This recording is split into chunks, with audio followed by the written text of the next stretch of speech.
खुलुमबाय स्टुडिअ आं खिलिखां ब्रह्म सालबारि दख'रा एबसुनि 23थि खेब बोसोरसालिया जथुमा खुंफुंनो लाहार फाहार खालामदों। सालबारि दख'रा एबसुनि 23थि खेब बोसोरसालिया जथुमाखौ साननैनि मेहेरगोनां हाबाफारिजों खुंफुंगोन। बाक्सा जिल्ला सालबारि महकुमानि बेन्दोङाव थानाय सालबारिनि फाख्रिगुरि गेलेग्रा फोथाराव सालबारि दख'रा एबसुनि 23थि बोसोरसालिया जथुमा खुंफुंगोन। बे जथुमाखौ सोलिफु नभेम्बर दाननि 19 आरो 20 खालार खालि साननैनि हाबाफारिजों गाजा गोमजायै खुंफुंगोन। बेनिनो लाहार फाहार खालामनाया सोलिगासिनो। लाहार फाहार खालामनाय बायदियैनो खुंफुंगोन जायगायाव लाइ खुन्थिया गायसननाय जायो। लाइ खुन्थिया गायसननाय हाबाफारियाव बाहागो लानानै सालबारि दख'रा एबसुनि आफादगिरि देरहासार बसुमतारिया खौरांगिरिनि सिगाङाव मा फोरमायखो फै जों मिथिना लानि। गिबियावनो सालबारि दख'रा दुलाराय बर' फरायसा आफादनिफ्राय बड'लेण्ड बुब्लिनि साफ्रोमबो नायगिरि बिथांमोननिसिम बे समाव गाहाम हामलायनायखौ जासिग्रोबाय। सालबारि दख'रा दुलाराय बर' फरायसा आफादनि जे 23थि बोसोरसालिया जथुमा बे जथुमाया नैबे नभेम्बर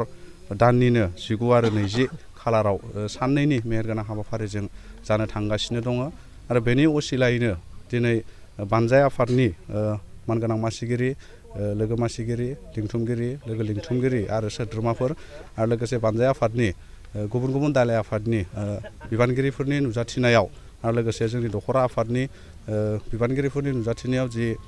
लाइ खुन्थिया गायसननाय हाबाफारि बेयो दिनै फुंनि समाव खोब मोजाङैनो जानानै थांबाय। आं आफा आनान गसाइनि सेराव बेखौनो आर'ज गाबदों जाहाथे जोंनि जि फैबाय थानाय बे साननैनि मेहेरगोनां हाबाफारि जे 23थि बोसोरसालिया जथुमा बेयो खोब मोजाङै बारलाङो आरो आफा आनान गसाया जोंनि बे साननैनि हाबाफारिखौ खोब मोजांहाय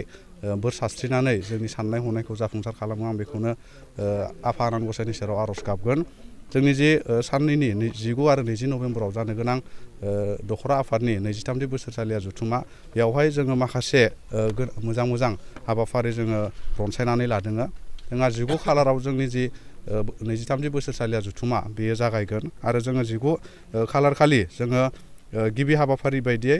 रुंसारि निपु बर' गोसोखां गाहाय लांगोना बेखेवनाय बे हाबाफारिखौ लादों जायखौ बेखेवगोन मन्टु बर' लोगो बिबुंगोरा सालबारि फरायसालिमा। बेनि उनावहाय जोङो फारि गोबांथार हाबाफारि लादों जेरैहाय गाहाय जौस्रां बेखेवनाय थान्दै नब्लां आलासि जिरायसालि बेखेवनाय जामुसालि बेखेवनाय बेफोर हाबाफारिखौ लादों आरो 19 खालार खालिनो जोङो रुंसारि माहेन्द्र बाला बसुमतारि गोसोखां थुनलाइयारि बादायलायनाय बे हाबाफारिखौ जोङो 19 खालाराव लानाय जादों जेरावहाय खन्थाइ आवरायनाय बादायलायनाय हरखाब बिबुंथि बादायलायनाय आरो बाथ्रा दान्थेनाय बादायलायनाय बे बादायलायनाया जागोन जेरावहाय बाथ्रा दान्थेनाय बादायलायनायनि आयदा हिसाबै जोङो लादों अनलाइन सोलोंथाइया फरायसाफोरनि सोलोंथाइ लानायाव जौगासिनाय लाबोयो। दा बेनि सायाव जोङो दख'रा आफादनि बेन्दोङाव थानाय गुबुन फरायसालिमाफोरनि फरायसाफोरखौ लेंहरनानै बे थुनलाइयारि बादायलायनायाव जोङो बाहागो लाहोनाय जागोन आरो बेवहाय जोङो बान्था महरै गथायनाय जागोन। बेनि उनावहाय जोङो मोनाबिलि समाव थान्दै मेल बेखौ लादों जायखौ बाक्सा जिल्ला दुलाराय बर' फरायसा आफादनि गाहाय नेहाथारि बिथां नन्देस्वर बर'आ जोङो बेखेवनानै होफैगोन। बेनि उनावहाय जोङो आलारि बाथि फोजोंनाय आरो लोगोसे बे 19 खालार खालिनो जोङो मोनाबिलियाव बर' हान्जा मोसानाय बादायलायनाय बे हाबाफारिखौ लादों जायखौ बेखेवना होगोन कालिचरन उजिर मानगोनां बिथां जिउनां सोद्रोमा बर' थुनलाइ आफाद आरो बे बर' हान्जा मोसानाय बादायलायनायाव जोङो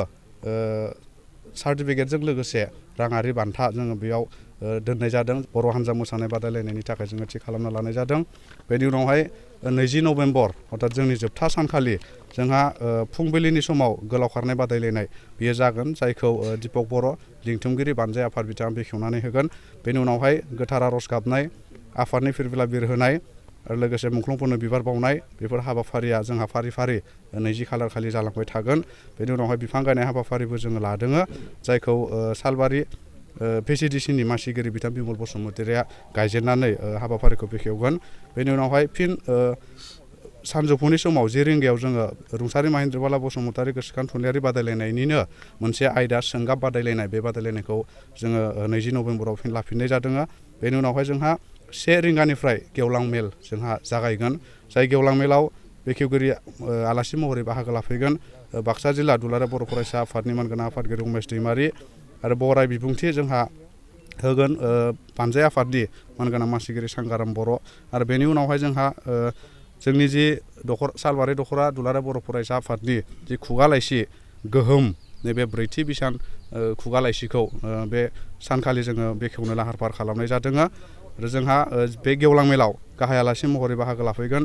दुलाराय बर' फरायसा आफादनि नेहाथारि मानगोनां बिथां आनन्द दैमारि आरो लोगोसे थांखिजानाय बुंथिगिरि महरै बाहागो लाफैगोन सालबारि जिल्ला बर' थुनलाइ आफादनि मानगोनां आफादगिरि दम्बरुधर बसुमतारि जर'खा आलासि महरै जोङो मोननो हादों खोब गोजोननाय मोन्दों बिथाङा गावनि बेसेन गोसा समखौ दोनथ'नानैब्लाबो जोंनि बे गेवलां मेलाव जर'खा आलासि महरै बाहागो लाफैगोन होनना जोंनो अलरेडि कनसेन्टखौ होदों BKWACनि मानगोनां लेङाइ गाहाय मावफुं सोद्रोमा रमिय' पि नार्जारि सारा जर'खा आलासि महरै बाहागो लाफैगोन आरो बे गेवलां मेलावनो जर'खा आलासि महरै बाहागो लाबावगोन मासिगिरि TCLCC सालबारि बियाबनि मानगोनां बिथां बिन'द मुसाहारि बिथाङाबो जर'खा आलासि महरै बाहागो लागोन बेनि उनावहाय माननि आलासि महरै जोङो गोबां आलासि जोङो बेवहाय मोननो हादों ओनसोलनि जेसेबांखि आफादफोर दङ दोलो राव माबाखौ जेबो नेवसिया जासे जेबो फारागथि खालामा जासे मोनफ्रोमबो आफादखौ नैबे जोंनि जि गेवलां जथुम बेयाव माननि आलासि महरै जोङो लिंहरनाय जादों आरो बिथांमोना गाजा गोमजायै जोंनि बे हाबाफारियाव गेवलां मेलाव जाहाथे बाहागो लाफैनानै जोंनि जि साननैनि मेहेरगोनां हाबाफारि बेखौ जाफुंसारनायाव हेफाजाब खालामो आं बेखौ बे समाव गुरै खावलायनाय थागोन बेनि उनावहाय जोंहा जोबथा सानखालि अर्थात 20 नभेम्बर खालिनो मोनाबिलि समाव जोंहा बान्था राननाय आरो गामिनि बैसोगोरा सुबुंफोरखौ मान बावनाय बे हाबाफारिया थागोन आरो मोनाबिलिनि 6 रिंगानिफ्राय जोंहा रुंसारि चक्रपानि बर' गोसोखां हारिमु मोनाबिलि बे जागोन आरो जायखौ जोंनि मुंदांखा फावखुंगुर मानगोनां बिथां फैलाजे बरग'यारिया जोंनो बेखेवनानै होफैगोन बेनि उनावहाय जोंहा हांख्रायजानाय देंखोगिरि महरै फारियै मोननो हादों कामेस्वर बर' मुंदांखा मेथाइ रोजाबगिरि आरो लोगोसे मोनबावनो हादों जनालि स्वर्गियारि आरो लोगोसे मोनबावनो हादों आसाराम बर' बे बाग्रिगुरि गामिनिनो आइराखि थियेटाराव देंखोगिरि मानगोनां बिथां आरो लोगोसे गुबुन गुबुन मोसाखावरि हान्जा जोङो बे हारिमु मोनाबिलियाव मोननो हादों दा जोंनि जि हाबाफारि बे हाबाफारिया खोब मोजांहाय जोंनि बानजाय आफादनि नाजानायाव बानजाय आफादनि मासिगिरि मानगोनां बिथां सांगाराम बर' आरो बिथांनि दोलो बिथांनि जिखिनि टीम बिथांमोना खोब मोजांहाय बे जि साननैनि हाबाफारि बेखौ मावफुंनो थाखाय थागथियारि खालामगासिनो दङ बेखायनो आङो बानजाय आफादनि साफ्रोमबो सोद्रोमाफोरखौ मासिगिरि सांगाराम बर'जों लोगोसे लोगो मासिगिरि लोगोसे लिंथुमगिरि मानगोनां दिपक बर' लोगो लिंथुमगिरि अजय बर' आरो लोगोसे गुबुन गुबुन दालाइ आफादनि साफ्रोमबो मावथि फारिया बिथांमोननिसिम आङो दख'र आफादनि जानानै साबायखर बावदों जे बिथाङा आरो आसा खालामगोन बिथांमोना जाहाथे बे साननैनि हाबाफारिखौ खोब मेहेरगोनाङै जाफुंनायाव हेफाजाब खालामो दिनै जोङो जि फैबाय थानाय बोसोरसालिया जुथुमा बेनिलाय खुन्थिया गायसननायनि गेजेरजों आं ओनसोलनि साफ्रोमबो रायजो राजा बिथांमोनखौ बेखौनो खावलायगोन जे जोंनि जि साननैनि जानो गोनां हाबाफारि बे हाबाफारियाव जाहाथे लोब लोब बाहागो लाफैनानै जोंनि जि साननाय जोंनि जि थांखि नोजोर बेखौ जाफुंनायाव मदद खालामफैयो आरो लोगोसे जेबो गोसोआव गोनो गोथो जेबो फारागथि लायालासे जोंनि बे साननैनि मोनफ्रोमबो हाबाफारियाव जाहाथे ओनसोलनि साफ्रोमबो रायजो राजा बिथांमोना लोब लोब फैनानै बाहागो लाफैनानै जोंनि जि हाबाफारि बेखौ जाफुंसार खालामो आं बेखौनो जेब्लायबो गुरै खावलायनाय थागोन मोनसे फोसावथाय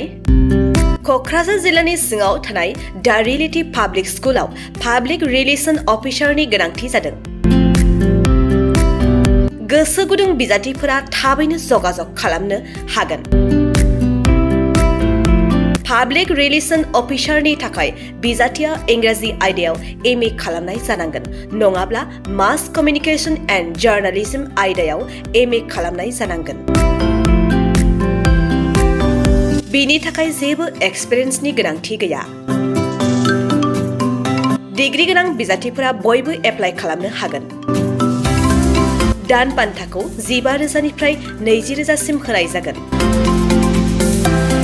गोसो गुदुं बिजाथिफोरा